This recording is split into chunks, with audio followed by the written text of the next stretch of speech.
Disiplin. Disiplin, mantap jiwa. Kembalikan barang ke tempatnya. Tanggung jawab. Mantap jiwa. Dilarang mengganggu orang lain. Egois. Saya tunggu Bapak di angkatan 6. Salam guru penggerak. Yes. Boleh bantu dibaca Ustazah? Baik kelihatan nggak? Alhamdulillah. Enggak. Nampak. Oh nampak. Oke. Suatu keyakinan akan lebih memotivasi seseorang dari dalam atau memotivasi secara intrinsik. Seseorang akan lebih tergerak dan bersemangat untuk menjalankan keyakinannya daripada hanya sekedar mengikuti serangkaian peraturan. Jadi teman-teman, keyakinan kelas itu akan lebih terpaku di dalam benak si anak, lebih bisa cepat terbentuk budaya positif berupa disiplin positif apabila mereka itu tahu peraturan sekolah. Bisa jadi peraturan yang sudah kita buat karena tidak kita pahami atau bahkan anak-anak tidak tahu peraturan sekolahnya apa, tidak tahu nilai tekanan dalam peraturan sekolah kita, akhirnya mereka bisa melanggar.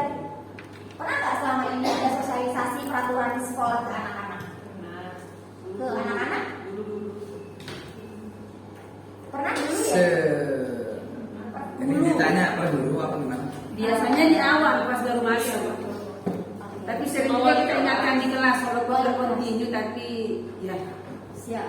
pernah gitu. Jadi berikan motivasi. Oke. Berarti sudah ada pergerakan baik ya teman-teman ya. Semoga bisa tertular ke semua guru untuk bisa memberitahu ke anak-anak, sosialisasikan bahwa sekolah itu disiplinnya tuh ini gitu. Tanyakan kembali ke mereka kira-kira apa kebaikan dari peraturan yang udah kita buat sehingga itu mendapatkan nilai yang lebih bisa terpancar ke anak-anak. Timbullah budaya positif di lingkungan SD Islam Plus Al-Wafa Batam. Menurut teman-teman, kenapa penting banget adanya keyakinan kelas untuk terbentuknya budaya positif? Mengapa adanya keyakinan kelas penting untuk terbentuknya sebuah budaya positif? Keyakinan kelas itu tadi di dalam peraturannya ada nilai yang sudah kita sampaikan. Ini loh pentingnya dari peraturan ini, dan kemudian itu ditancapkan ke anak-anak. Menurut teman-teman itu kenapa? Mengapa itu penting? Apa alasannya? Khususnya wali kelas. Boleh, Ustazah Amanda.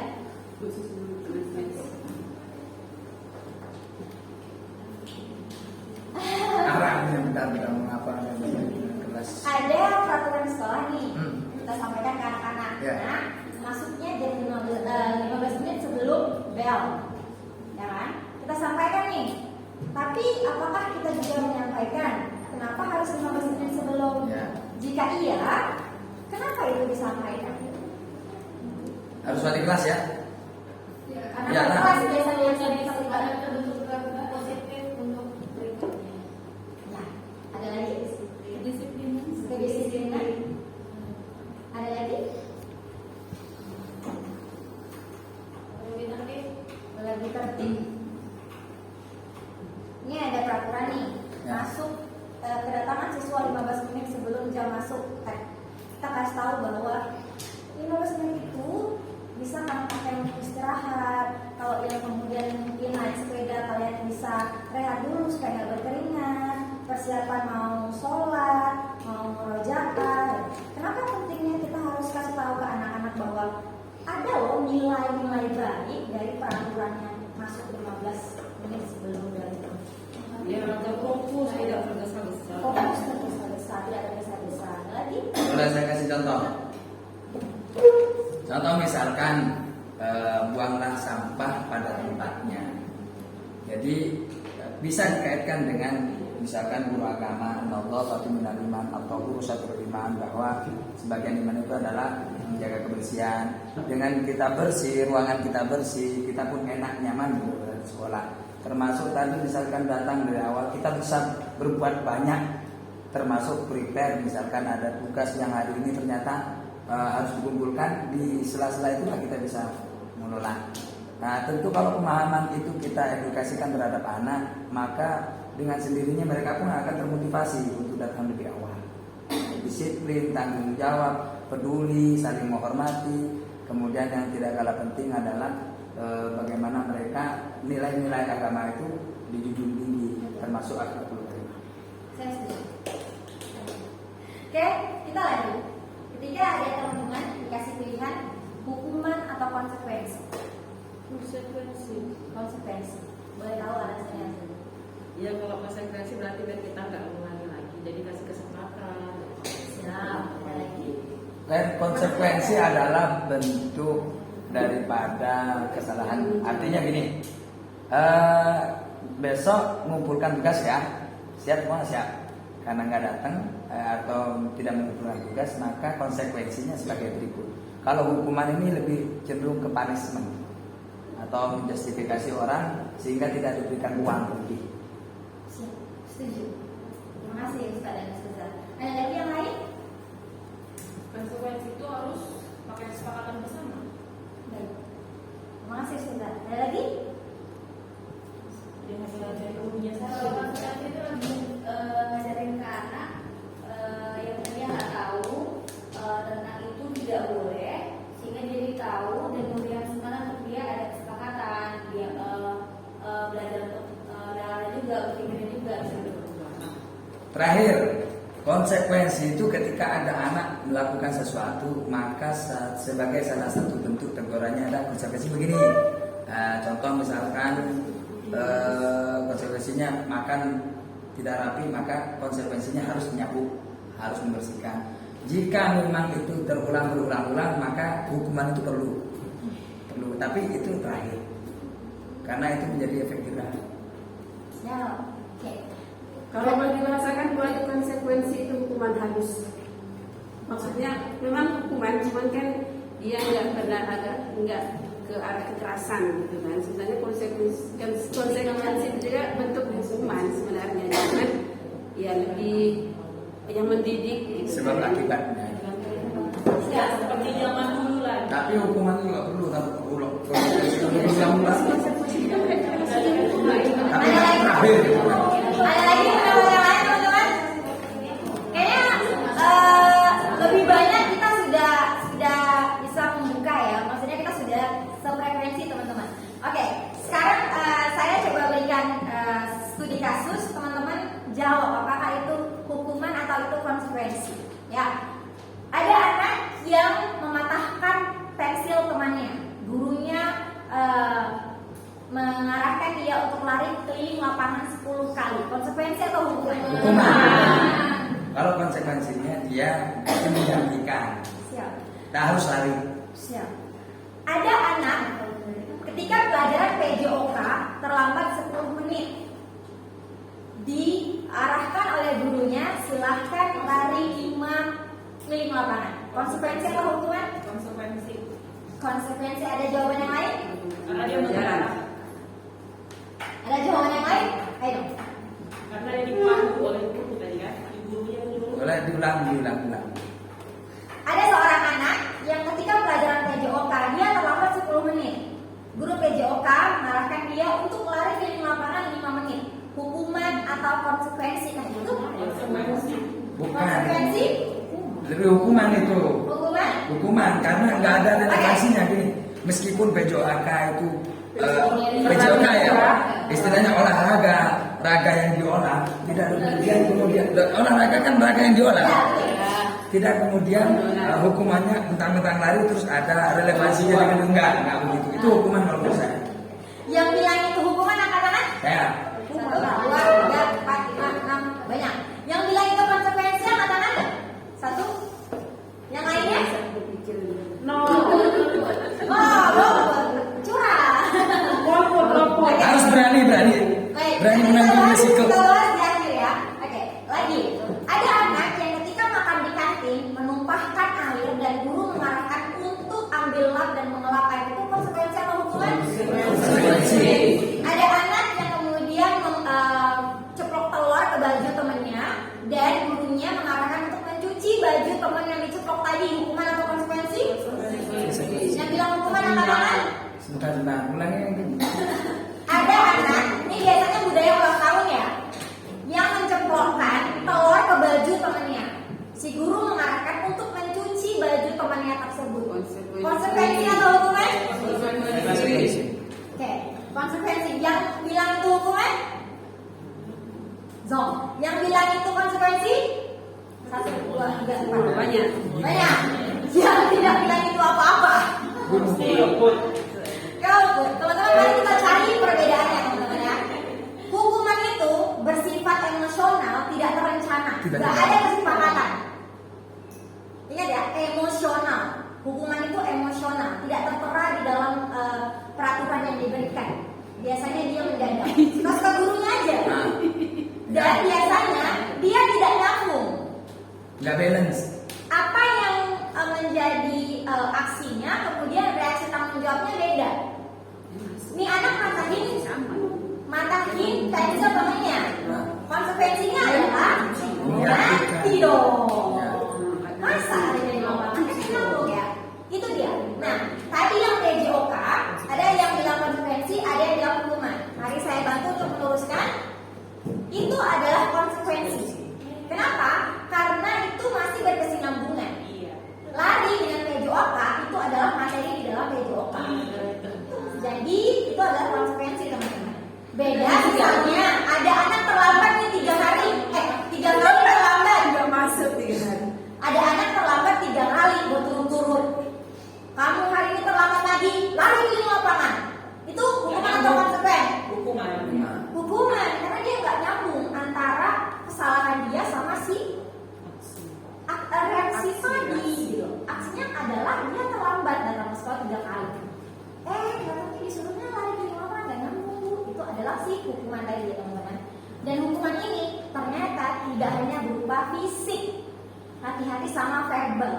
Ketika verbal kita ini yang sangat manis, ketika emosional memberikan hukuman walaupun dengan bahasa yang baik ya teman-teman ya. Gitu aja nggak bisa. Tahu. Apa Pak? Bodoh. Oh iya ya, nggak semua. Maaf. Kalau sanksi itu dia sudah ada di sanksi atau konsekuensi sudah dikasih tahu nih. Kalau kamu terlambat 15 menit, misalnya tegurannya adalah silahkan mengikuti pembelajaran tambahan 15 menit lagi. Misalnya dia terlambat masuk pelajaran agama 15 menit, terpaksa dia harus 15 menit berkorban, nggak keluar main, nggak istirahat untuk bertanggung jawab tadi konsekuensi tadi. Dan biasanya si konsekuensi ini dia akan menimbulkan ketidaknyamanan hanya sesaat. Ya tadi itu ketika ada anak yang ketika ada anak yang ambil kasus apa ya, mematahkan pensil temannya, dia harus mengganti. Otomatis dia ngeluarin uang dong, gak nyaman kan ya ngeluarin uang. Siapa tahu itu uang tabungan dia atau ya aku terpaksa nggak jajan hari ini gara-gara mengganti pensil. Itu nggak nyaman dan itu adalah konsekuensi. Beda sama hukuman. Hukuman itu kalau misalnya yang dikenakan adalah fisik, traumatik secara psikologis anak, mentalnya udah kena banget. Kalau secara verbal itu lebih ke hati dan file ingatan, dan itu bahaya banget. Sekali diucap itu akan teringat teman-teman. Terus. Nah ini Boleh nggak pertanyaan tadi? boleh. Sebelum dibalikin dulu. Kedudukan sanksi dengan konsekuensi itu sama ya? Kalau di pembelajaran saya itu disamakan. Nah, kalau misalkan saya mengilustrasinya begini, ada anak main bola, Ya. kemudian bola tersebut kena kaca, maka kalian karena main bola tanpa perhitungan dalam arti nendangnya terlalu kencang, konsekuensinya kalian harus dapat sanksi. Berupa Nah, maksud saya kedudukan apakah sama tujuan maksud sanksi dengan konsekuensi itu loh? Kalau dia nyambung dia jadi konsekuensi. Nah, jadi, kalau dia nyambung ke itunya kan mengganti, tapi kok tadi lari dari itunya hukuman. Nggak, pengertian sanksi dengan konsekuensi itu apakah sama? kalau untuk di kalimat ini karena posisinya sanksi atau konsekuensi itu adalah ketika ada disiplin yang ketika ada peraturan, kita buat di peraturan. Bahasa peraturan itu adalah peraturan. Kemudian di bawahnya bukan konsekuensi kan kita tulis Sanksi. tapi sanksi. Sanksi itu adalah berupa konsekuensi. Kan? Dia selaras, tapi bahasa tertulis itu adalah sanksi. Bisa dipahami teman-teman? Dia selaras, sanksi dan konsekuensi itu jelas sudah terencana berbarengan sama si peraturan tadi. Tapi mungkin saudara selama ini kita kalau identik kamu sanksi lebih ke hukuman, gitu kan? Biasanya kalau sanksinya ini hukuman gitu biasanya. Sanksinya Selama ini, ini. hukumannya ini apa? Ini itu apa? Maksudnya kita ketika berbicara sanksi itu larinya ke hukuman. Contohnya, Misalnya kayak tadi kalau kamu datang terlambat, sanksinya Bersihkan membersihkan toilet misalnya. Maksudnya dalam keseharian kita mengidentik sanksi itu ke hukuman gitu loh, maksud saya. Konotasinya itu ke sana. Karena konotasinya itu ke hukuman. siap, saya bisa terima. Jadi sekarang teman-teman kan udah bisa nih membedakan nih mana yang namanya hukuman, mana yang namanya konsekuensi. Iya, frekuensi. Konsekuensi. Nah, menurut teman-teman, ketika dia datang terlambat, konsekuensinya membersihkan toilet. Itu konsekuensi atau hukuman? Hukuman kalau dari penjelasannya Hukuman. karena nggak nyambung. Yes, itu hukuman. Hukuman. Apakah dia memberikan efek jerah? Sekalipun iya, dia hanya sebentar aja. Sebentar aja. Jadi ketika nanti ada perembukan tentang peraturan, mungkin teman-teman sudah bisa membiaskan kata si konsekuensi tadi. Harus ada yang menyambung gitu. Kalau misalnya dia telat 15 menit, otomatis dia nggak boleh keluar istirahat 15 menit. Atau misalnya di jam pertama dia telat 15 menit pelajarannya Ustadz Musni. 15 menit di jam istirahatmu, temui Ustadz Musni, belajar dengan Ustadz Musni. Sebagai konsekuensinya. Itu konsekuensinya. Relate kan? Relate. Jadi teman-teman udah tahu kan mana yang seharusnya diterapkan, mana yang enggak. Nah ini tadi, ketika kita sudah sama-sama satu frekuensi, kalau ada perubahan si peraturan, kita udah sama-sama bersuara nih teman-teman. Gak relate nih Bu, ini hukuman. Dan hukuman itu efek jerahnya hanya untuk hari itu. Tidak bersifat panjang ya kan? Ya, tidak ada motivasi dia untuk berubah. Setelah mau nanya, kalau membahas tentang yang tadi beda hukuman sama konsekuensi, katanya ada bahasa adanya kesepakatan antara dua negara. Kalau kasusnya misalnya dia itu oke lah untuk beberapa aturan udah dikasih tahu nih konsekuensinya sekian nah, gitu. Terus ada satu kasus yang ternyata terjadi di hari itu dan kesepakatannya itu baru dibuat di hari itu. Nah, itu masuk ke hukuman kah atau tetap konsekuensi karena adanya kesepakatan? Relate nggak? Relate nggak? Kalau mengacu tadi termasuk tergesa-gesa, maksudnya tidak terstruktur, berarti hukuman itu. Kita kata kuncinya adalah relate nggak kesalahan sama Ada relevansinya gitu. relevansinya ada relevansi. Kata kuncinya adalah hubungan. Kalau misalnya dia nggak pantas, nggak berhubungan antara kesalahan dia sama konsekuensi, itu jelas hukuman. Mau terencana mau enggak, itu adalah hukuman. Mau emosi atau tidak? Mau emosi atau tidak, Tapi kalau misalnya walaupun dadakan, tapi dia relevan masuk konsekuensi. ya. Kayak misalnya tidak tertulis kan di dalam buku peraturan bahwa kalau anak menumpahkan air di lantai mereka harus ngepel. Nggak tertulis kan? Nggak tertulis dong. Tapi kita tahu bahwa dia harus bertanggung jawab. Nah itu tumpah air kamu, silahkan ambil pel dibersihkan. Relate kan? Kita masuk ya teman-teman. Next ya, 5 kebutuhan dasar. Kita studi kasus. Ibu Ambar, Oh ya, Ibu Ambar. Sorry, ini saya langsung copy paste dari sini link LMS-nya. Ustaz Z, boleh bantu dibaca Ustaz Z?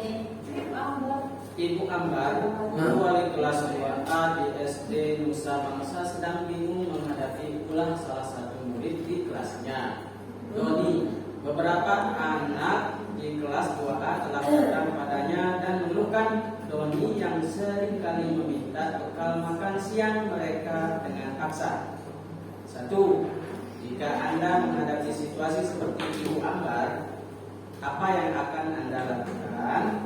Kedua, menurut Anda kira-kira apa alasan Doni melakukan hal itu? Saudara Astrid, Jawab dulu.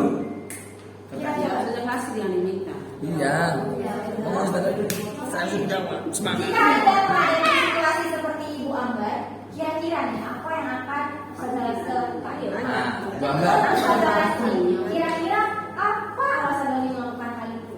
Dia sering minta makanan teman-teman kalau masih Saya bertanya dulu katanya kenapa dia melakukan hal itu? kira-kira apa alasan Doni? Kira-kira. Kira-kira aja. Saya suka makanan kawan-kawan. Nah. Tunggu tetangga hijau.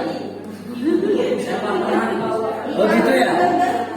Rumput tetangga lebih hijau.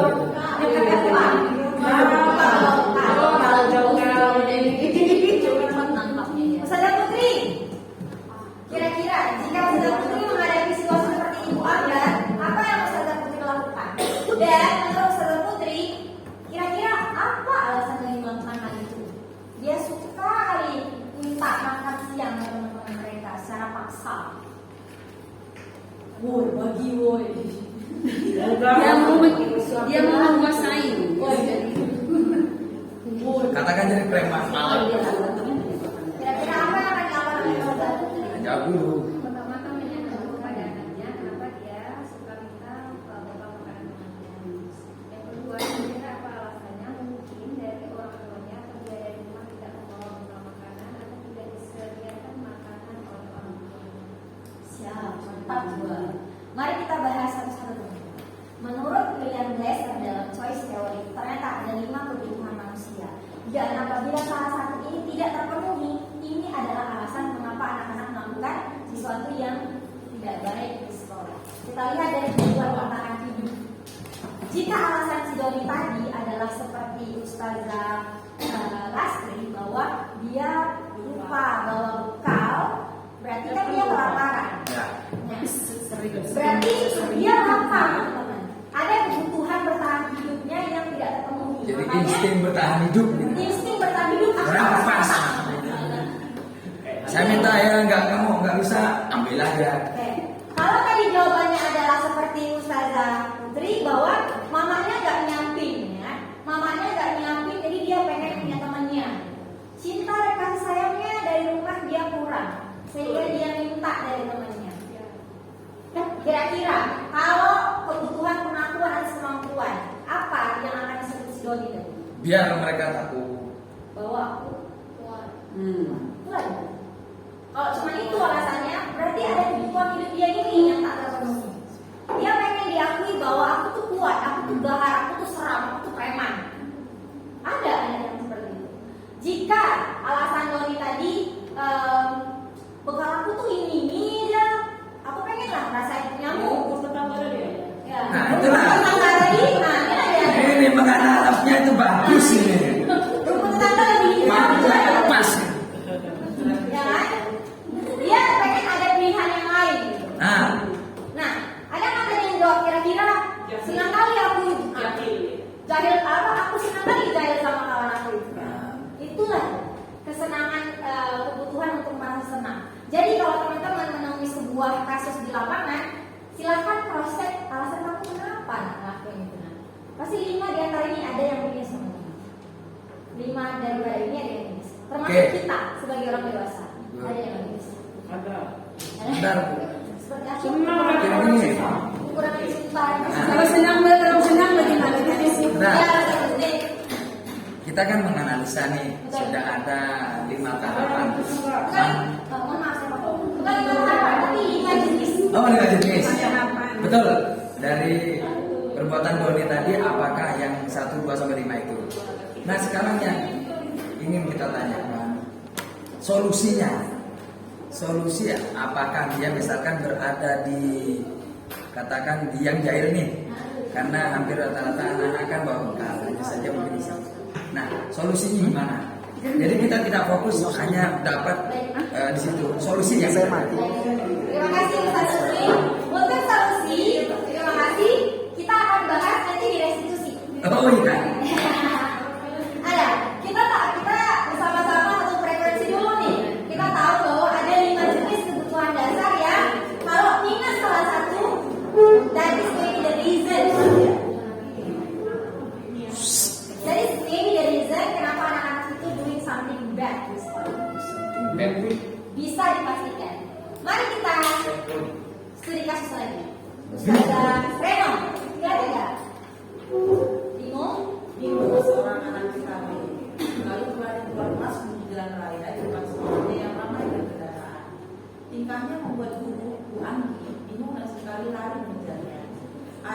beberapa kemungkinan jawaban yang diberikan oleh guru. Siap. Mari kita studi kasus.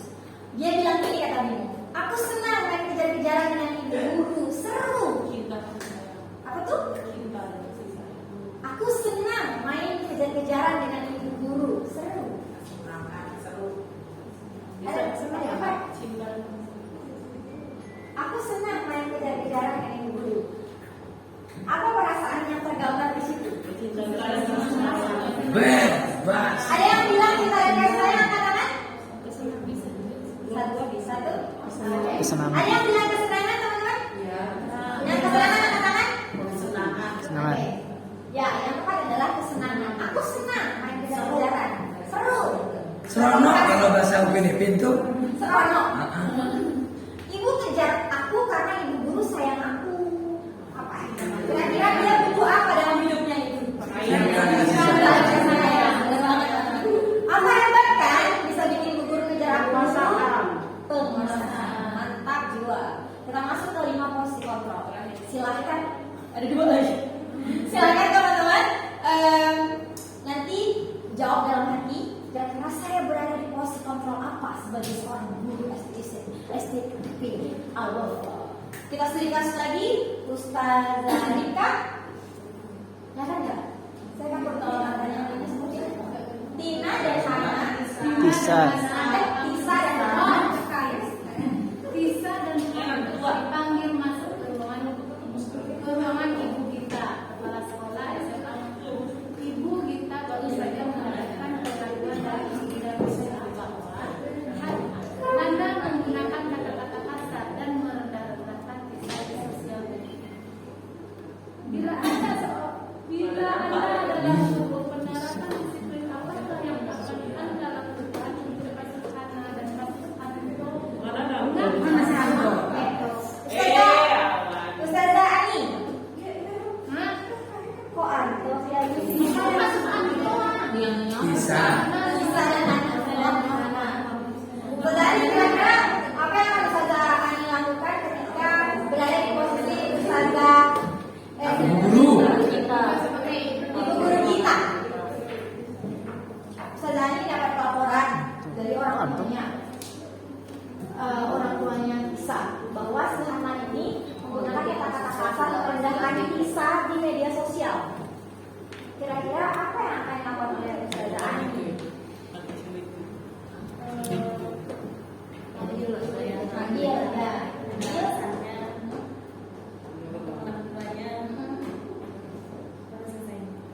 Siap.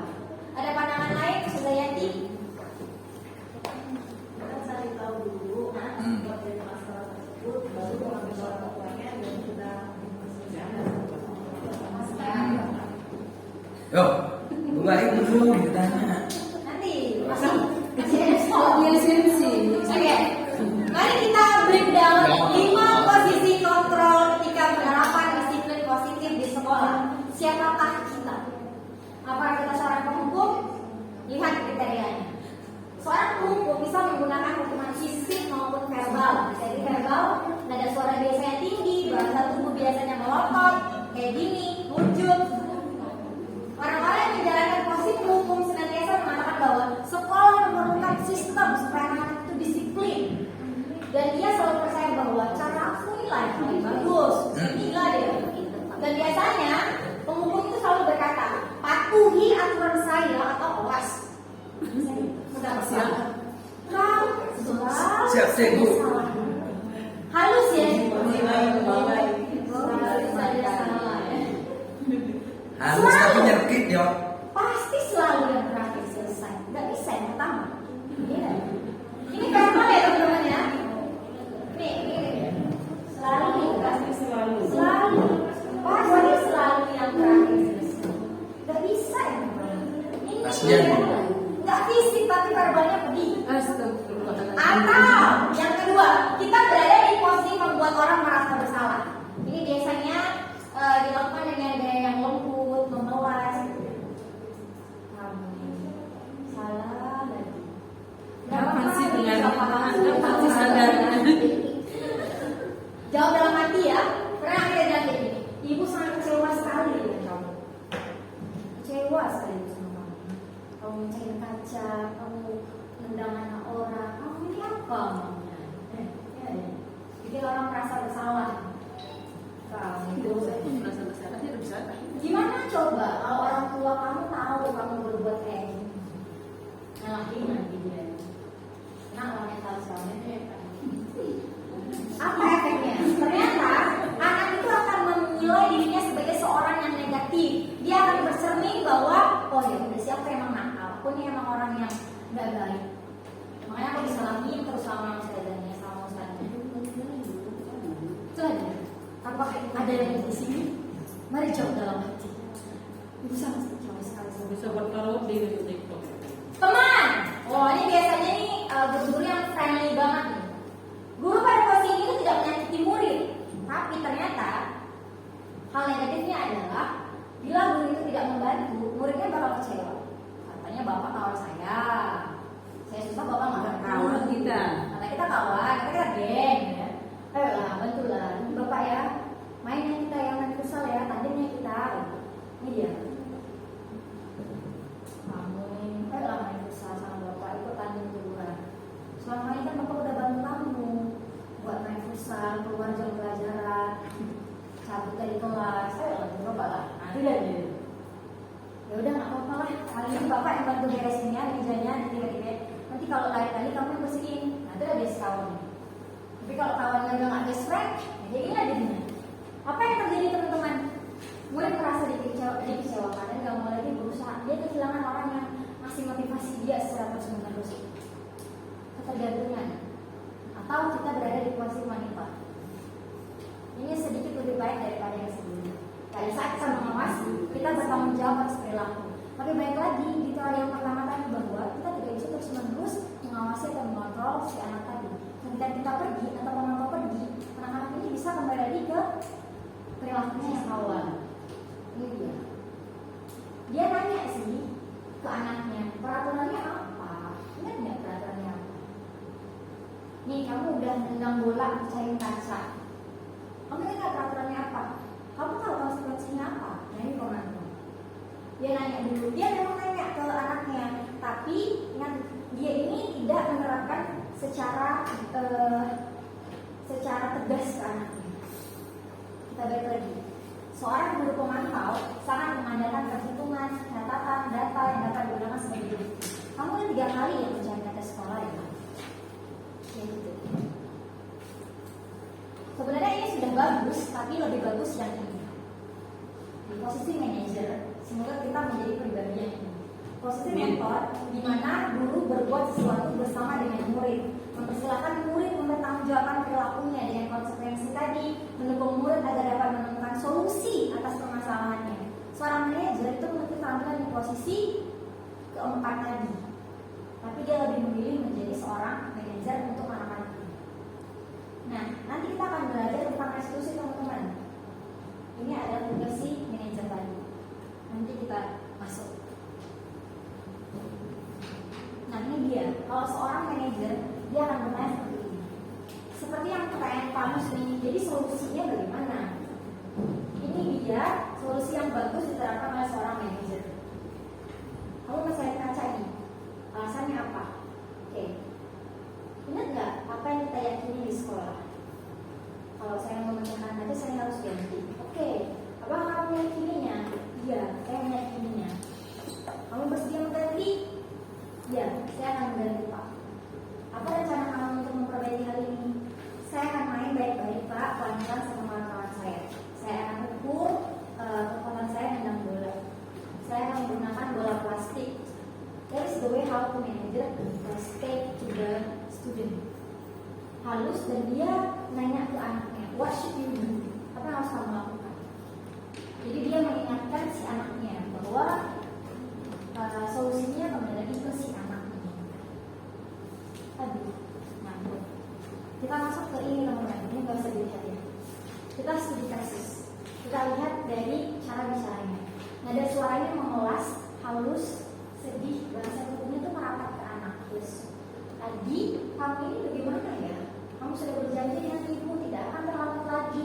Kamu kenapa ya senang sekali mengecewakan ibu? Ibu benar-benar kecewa sekali. Posisi kontrol apa ini?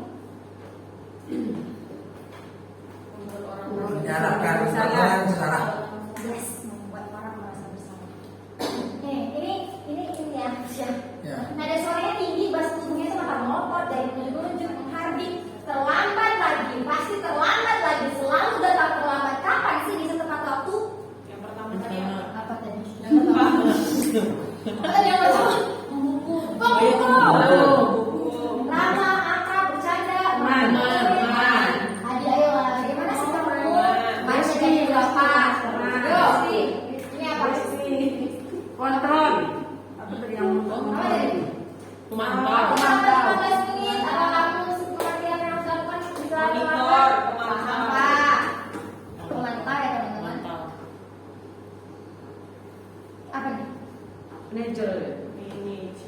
Kenapa manajer? Bahasanya mana yang menunjukkan dia manajer? Bagaimana memang memperbaiki masalah ini? Ya, Ada dia bertanya ke anaknya, gimana solusinya sih nak? Kita masuk ke restitusi. Restitusi itu adalah penerapan disiplin yang paling ampuh dilakukan oleh seorang manajer, dan dia meminta anaknya untuk menemukan solusi dari masalah yang dia buat. Dan biasanya ketika dia sudah memiliki sifat seorang manajer, dia akan terbiasa dengan ini. Bahasanya baik, tidak ditakuti oleh anak-anak, tapi tegas dalam hal penerapan budaya positif di sekolah. Kita lanjut aja ya. Kita masuk ke segitiga restitusi. Jadi restitusi tadi itu adalah penerapan disiplin yang paling baik. Dengan cara apa? Menanyakan ke anak, apa sih solusinya kalau kamu ngelakuin hal ini? Caranya adalah kita ada anak nih mencahin bola, pak, pecah. Panggil dong. Kenapa sih orang Indonesia, saya mau tanya teman-teman, takut, khususnya anak murid ya, takut mengakui kesalahan, Menghindari hukuman kan? menghindari hukuman. Ada lagi? Misalnya saya pecahin piring di dapur, kemudian saya sembunyikan atau langsung saya buang. Kenapa saya nggak jujur aja?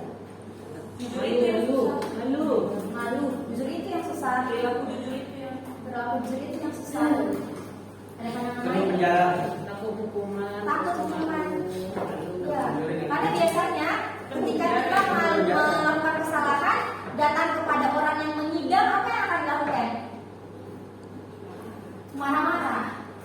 Jadi kalau menurut teori restitusi tadi, kita harus stabilkan dulu identitasnya.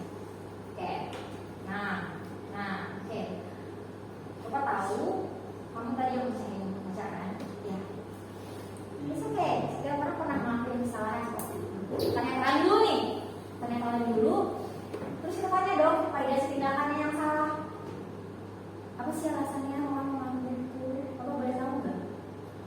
Selain kita udah tahu nih alasannya, pasti karena kebutuhan 5 tadi yang terabaikan. Yang cinta, kasih sayang, dan lain sebagainya.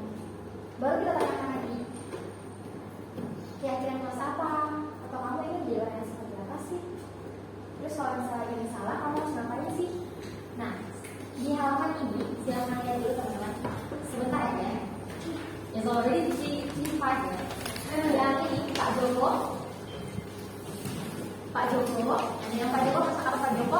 Oke, ya, mau saya dibaca teman-teman. Saya butuh teman-teman untuk mencari kalimat yang kemudian menstabilkan identitas anak, mengatakan hal-hal positif sebelum dia mengakui kesalahan. Ada nggak kalimat apa? Ada yang bisa Bapak bantu? Baiklah, Bapak di sini bukan untuk mencari siapa. Ya. Baiklah, Bapak di sini bukan untuk mencari siapa yang salah. Oke, betul sekali. Validasi tindakan yang salah. Kalimat apa yang menunjukkan dia di sana? Validasi.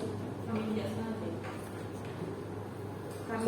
Ya, Bapak bisa lihat kalian merasa semangat namanya, tapi yang kalian lakukan merugikan orang lain. Oke. Ada lagi masukan yang lain? Teman? Ada yang lain? Kalimat validasi. Kalimat validasi ini cenderung dia menanyakan atau menjawab apa kesalahannya. Apakah kalian tahu? Ya, apakah kalian tahu kalau kalian berada dalam masalah sekarang? Itu adalah kalimat validasi, menanyakan ke anak, tahu nggak dia salah apa. Lalu bagaimana kalimat apa yang menanyakan keyakinan si anak? Sekarang hari itu. Apa? 16 dan 29. Yang mana saudari sekarang? Saudari saya dapat kata. Apa yang kita Sekarang percaya? adalah sekarang sekolah kita, apa yang kita percaya. Kalian berdua ini mengenali keyakinan kelas kita. Oke. Menanyakan keyakinan otomatis kalimatnya dong. Iya. Yang mana? Sekarang mari kita bicara. Apa yang kita Ya, betul. Apa yang kita bicara? Iya. Yang mana yang kita Oke. Nah, teman-teman